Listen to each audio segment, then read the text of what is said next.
욕할 소리 나 나오 가 뭐해 일부 욕할 소리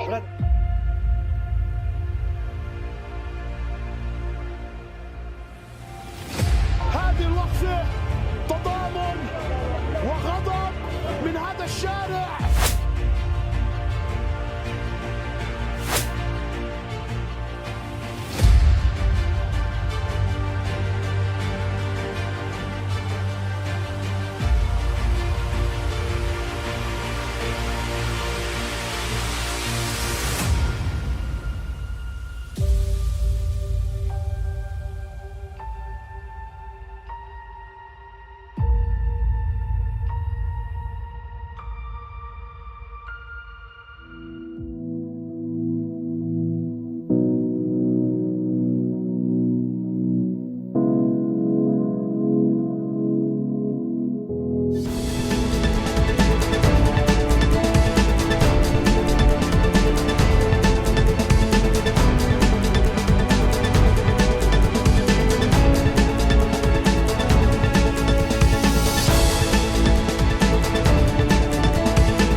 지난 한 주간 이스라엘과 중동 소식입니다.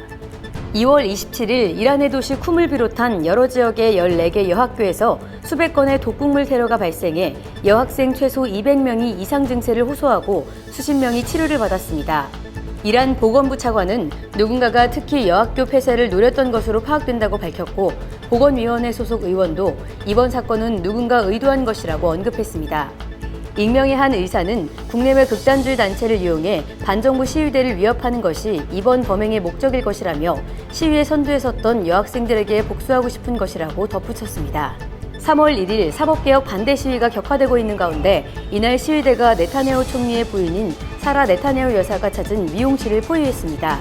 수백 명의 시위대가 미용실 앞에서 부끄러운 줄 알라고 외치며 대치하자 네타냐후 여사를 구출하기 위해 경찰 수십 명이 인근 거리로 진입하는 모습이 SNS에 게시됐습니다. 이후 네타냐후 총리는 자신의 트위터를 통해 부인이 무사히 돌아왔다는 사실을 알리며 무정부 상태는 멈춰야 한다고 언급했습니다. 같은 날 베잘렐 스모트리치 이스라엘 재무부 장관은 유대인과 팔레스타인 정착민간 폭력 사태를 두고 서안지구 팔레스타인 마을을 없애버려야 한다고 언급해 논란이 됐습니다. 스모트리치 장관은 개인이 마을을 없애는 것은 신이 금지하기에 국가인 이스라엘이 그렇게 할 필요가 있다고 덧붙였습니다. 이에 대해 미국은 즉각 반발하며 그의 발언이 무책임하고 혐오스럽다며 폭력 선동에 해당하는 도발적인 언사를 비난한다고 말했습니다. 3월 4일 국제원자력기구와 이란이 그간 핵 협상에서 핵심 쟁점이던 미신고 장소 핵물질 문제 해결을 위해 협력하기로 했습니다. 라파엘 그로시 IAEA 사무총장은 이날 이란 핵시설에 감시 카메라를 다시 설치하고 미신고 장소 핵물질 문제도 조사하기로 이란과 합의했다고 밝혔습니다. 이란은 이날 84% 농축 우라늄의 존재에 대해서는 끝내 부인하면서 이란은 농도 60%를 초과하는 우라늄 농축은 하지 않는다고 일축했습니다.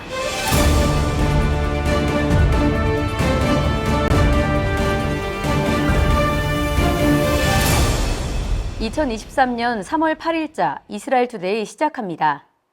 이스라엘과 이스라엘을 둘러싼 중동 여러 나라에서는 많은 일들이 있었지만 그중에서도 오늘 우리가 자세히 분석해 볼 첫 번째 이슈부터 확인해 보시죠. 2월 26일 서안지구 나블루스 인근의 소도시 후아라에서 이스라엘인 형제가 무장 팔레스타인 테러범의 총격을 받아 숨지는 사건이 발생했습니다. 팔레스타인 무장단체 사자의 굴에 휘장이 달린 옷을 입은 한 남성이 이스라엘인 형제 소유의 차량과 충돌 사고를 일으킨 뒤 총격을 가하고 달아났다고 군 당국은 설명했는데요. 이에 대한 보복으로 유대 정착촌 주민들이 들고 일어나 팔레스타인 주민 거주지에 총격을 가하고 주택과 차량에 불을 지르며 직접 응징에 나섰습니다. 이날 폭력 사태로 한 명이 숨지고 팔레스타인 주민 350여 명이 부상을 입었으며 주택 등 건물 수십 채와 차량 수백 대가 소실되는 재산 피해를 입은 것으로 밝혀졌습니다. 우선 지난 2월 26일 발생한 테러 사건에 대해서 어디서 어떤 일이 있었는지 자세히 소개해 주시죠. 예, 나블루스 근거지를 둔 이제 무당단체 사자의 굴에 휘장이 달린 옷을 입은 한 팔레스타인 남성이 그 이스라엘 형제들이 몰고 다니는 차에다가 이제 60번 국도에서 충동 사고를 일으킨 후 의식이 잃은 이 청년들 향해서 이제 총기 난사를 했습니다. 2명에게. 그 현장에서는 권총 또는 기관단총에 쓰이는 12mm 탄피가 발견됐다고 합니다. 테러에 희생된 유대인 젊은이 2명은 어떤 인물인가요? 그러니까 테러에 희생된 두 형제는 이제 유대인 정착민 출신으로서 이제 헤세를 예시바에 수학하며 형인 힐렐은 이스라엘 해군에서 이제 복무를 마쳤고요. 그리고 동생 야겔 역시 이제 예시바 수료를 앞두고 이제 육군 이제 전투병과 지원을 준비하고 있어 주변을 안타깝게 했다고 합니다. 이 테러 사건이 일어난 이후에 결국 유대인 정착민들이 자경단을 조직해서 보복 공격에 나섰다고요.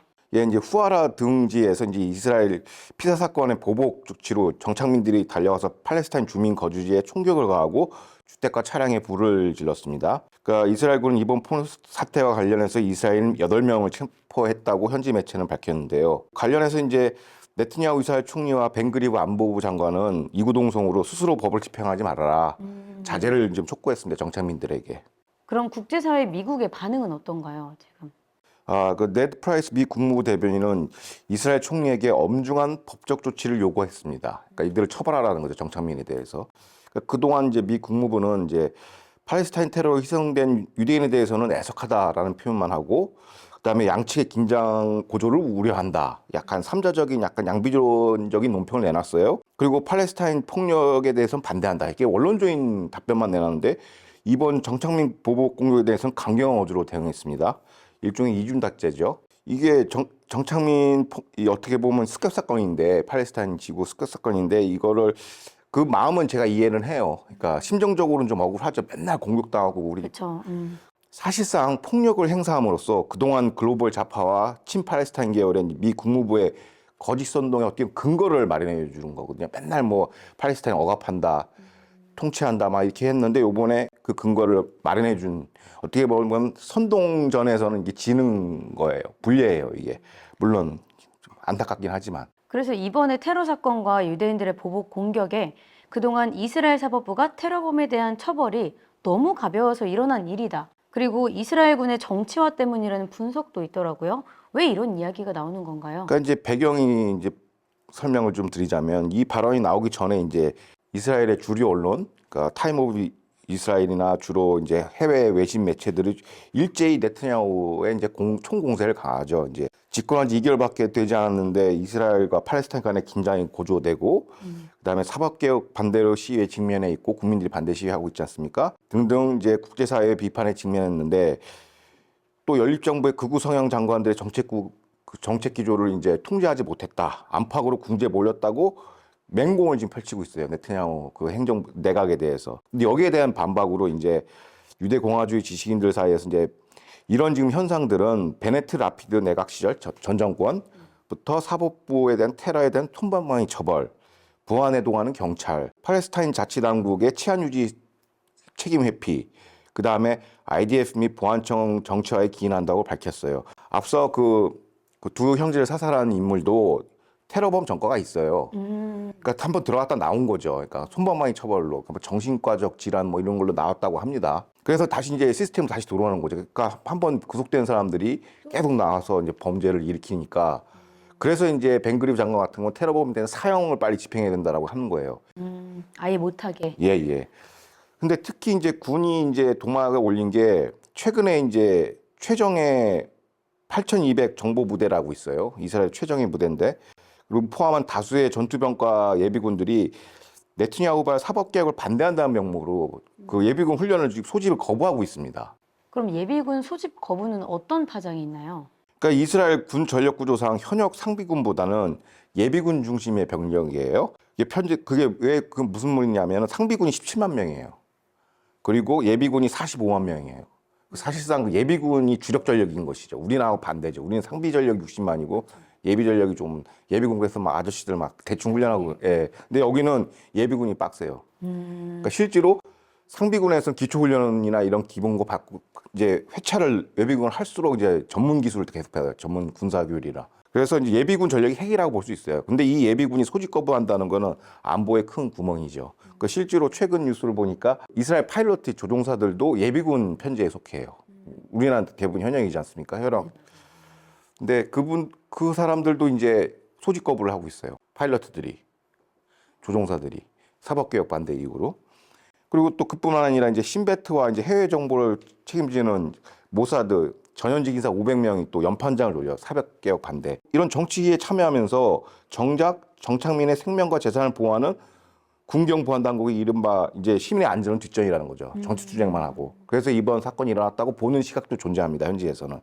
그래서 이를 의식했는지 현 IDF 참모총장은 육사연설에서 군은 정치적 논쟁에서 빠져야 된다고 해서 군 정치 중립화를 지금 얘기하고 있습니다. 그럼 군은 아예 정치에 참여를 하지 못하게. 예, 예. 그럼 이래저래 출범한 지 이제 겨우 2달밖에 안 된 베냐민 네타냐후 정부가 이 위기에 빠진 게 아닌가 싶은데 베냐민 네타냐후 정부 앞으로 정책 변화 또 있을까요?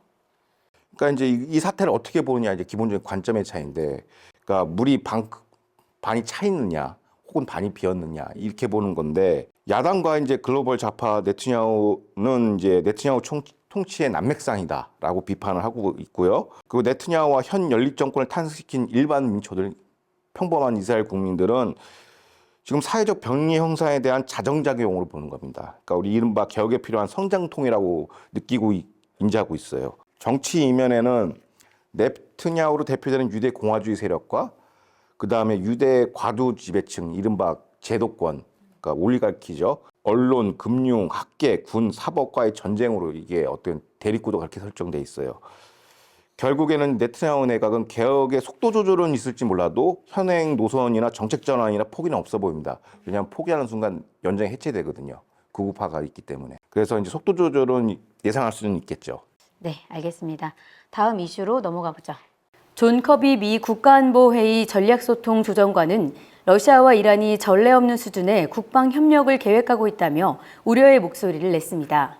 커비 조정관은 러시아가 더 많은 군사 장비를 확보하기 위해 이란과 협력할 계획이며 이란도 러시아로부터 수십억 달러 상당의 군사 장비를 구매하려 한다고 밝혔습니다. 한편 러시아가 레바논에 거주하고 있는 팔레스타인 난민들을 차출해 우크라이나 퇴전선에 투입하고 있다는 보도가 나왔는데요. 보도에 따르면 레바논 내 최대 팔레스타인 난민촌인 에인 알카와 지역에서 난민 1명당 350달러의 러시아 용병으로 팔려나가고 있는 것으로 밝혀졌습니다. 러시아와 이란이 지금까지도 드론을 제공하고 또 군사적으로 협력해 온 걸로 아는데요.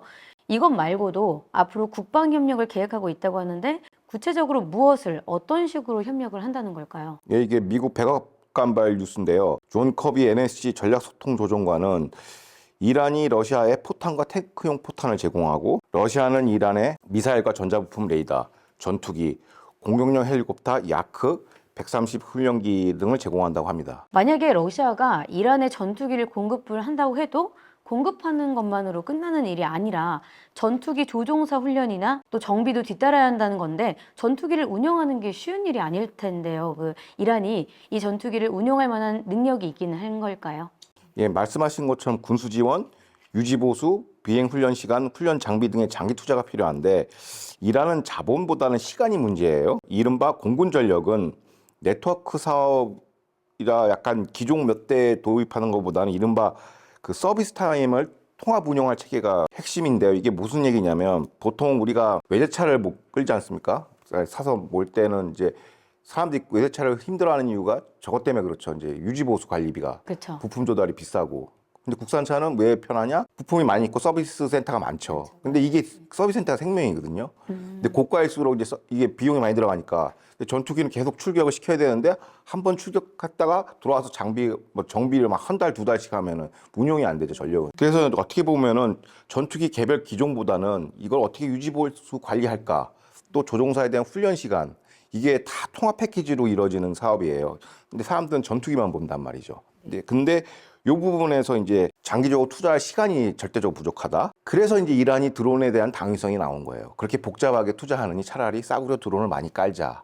해서 드론 전력으로 전환을 시킨 것이죠. 그래서 또 러시아조차도 우크라이나나 침공으로 군수 지원 및 유지 보수의 난항을 겪고 있어서 과연 이 협력이 오래 갈지는 두고 봐야겠습니다. 그럼 러시아와 이란의 군사 협력이 이렇게 뜻대로 시너지 효과가 잘 나오고 진행이 될까요? 결론적으로 시너지 효과는 전무하거든요. 그러니까 문맥상으로 보면은 겉으로 보면 서로 없는 거를 이렇게 교환하는 거 아닙니까? 이란은 뭐 레이더 기술이 없으니까 러시아한테 받아들이고 러시아는 뭐 이란한테 이제 재래식 장비들 그런 거 받고 뭐 이렇게 해서 마치 무역이 되는 것처럼 보이나 시너지 효과가 통합적 효과는 발휘하기 힘들 거로 이제 현지 언론, 특히 예루살렘 포스트는 분석하고 있는데요. 그렇다 보니까 양국의 공군 전력은 군사 교류를 통해서 당장 이스라엘을 위협할 수준은 아니다라고 보는 거죠. 그리고 그 구체적인 이유가 이란이 구매 의사를 밝힌 이제 수호이 Su-30과 4.5세대 전투기 수호이 Su-35 기종에 이제 관심을 들고 있는데 효용성에 대해서 평가가 아주 좋지가 않아요. 그게 왜 그러냐면 그 지난번 이제 이스라엘 장벽의 수호 작전에서 아이언돔의 요격률이 90%가 전 세계 외신에 타진됐지 않습니까? 그러니까 전쟁이 되려면 이게 하나의 마케팅 장이에요. 방위 사업체한테는. 러시아는 시리아 내전을 통해서 어떻게 보면 자기 그 군사 무기의 어떤 시험장으로서 그때 딱 효용성이 나오거든요. 실제 시장에서 검증이 되니까. 근데 전쟁이라고 그때 검증이 되지 않았다는 거죠. 그 당시는 약간 됐는데 좀 시간이 지났고 그다음에 그 사이에 이스라엘의 방공자산 이런 걸 엄청나게 발전하고 있고 그리고 요번에 우크라이나 침공 때도 러시아의 공군기에 대한 어떤 전과가 나와야 되는데 외신 보도를 보면 그렇게 탐탁하지는 않아 보여요.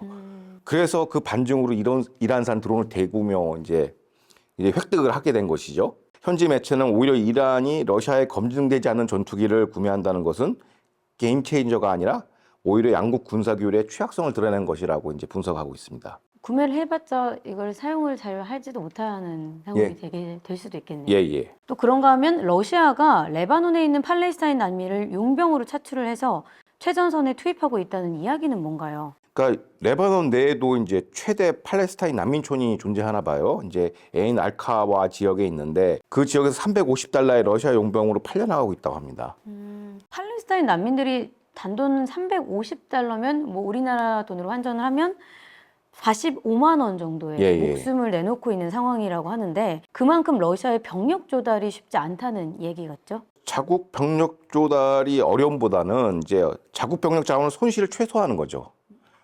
그러면서 이제 용병을 최전선에 투입하는 이런 효과인데 팔레스타인 용병 모집책은 다름 아닌 이제 친이란 대리 세력인 헤즈볼라하고요. 팔레스타인 민중해방전선 PFLP의 유관 단체가 베이루트 주재 팔레스타인 대사관을 베이스 캠프로 해서 이런 작업을 하고 있어요. 근데 말씀드린 것처럼 자국 병력 자원 손실을 최소화하면서 팔레스타인 난민을 이제 소모품으로 이제 이쪽에 갈아버리는 것이죠. 이게 이제 싸구려 드론 전술하고 일맥상통해요. 그러니까 비싼 전투기를 쓰면은 이게 파괴당하거나 이러면은 유지 보수가 힘들잖아요. 그렇죠. 부품 조달도 안 되고.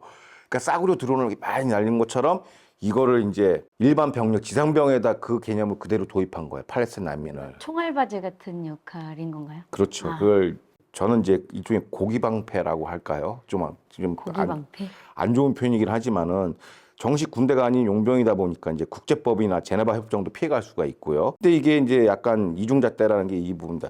이스라엘에 맨날 팔레스타인 인권 탄압한다고 하는데 정작 이건 완전 이거 팔레스타인 난민들을 뽑아다가 이제 전쟁으로 사지로 몰아버리는 거죠. 강제징용 같은 거거든요. 45만 원이면 강제징용에 가깝거든요. 그렇죠. 사실 목숨을 내놓는 상황인 예. 건데.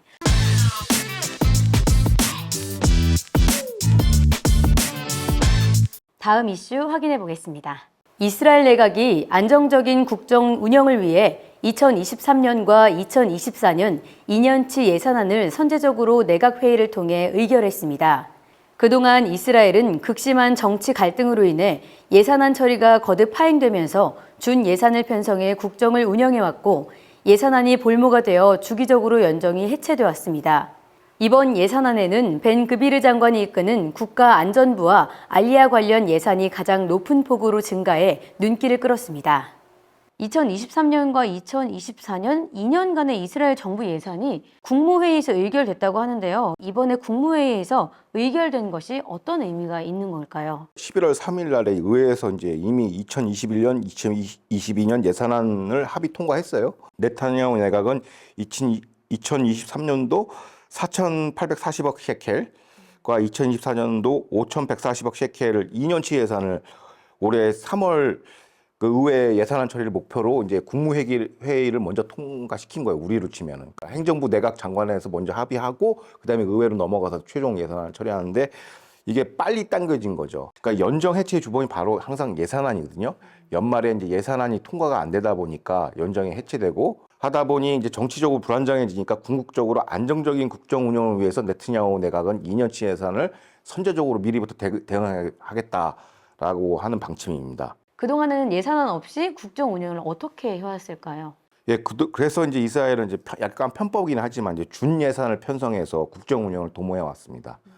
준 예산안은 그러면은 어떤 그러니까 절차를 좀 간소화시킨다든지, 그러니까 제한적으로 이제 포괄 예산이 아니라 부분 예산. 필요할 때마다 예, 예. 예를 들어서 보건복지부 뭐 코비드 예산이 필요하다. 그거만 따로 따서 총괄 예산이 전체 내각 예산이 아니라 쪼개가지고 그때 필요한 것만 수여하는 방식이죠. 그럼 이번 예산안에는 어떤 분야에 중점을 두고 있는 것으로 보이나요? 그러니까 이번 예산의 가장 큰 수혜자는 바로 벤그리브 의원이 이끄는 국가안전부인데요.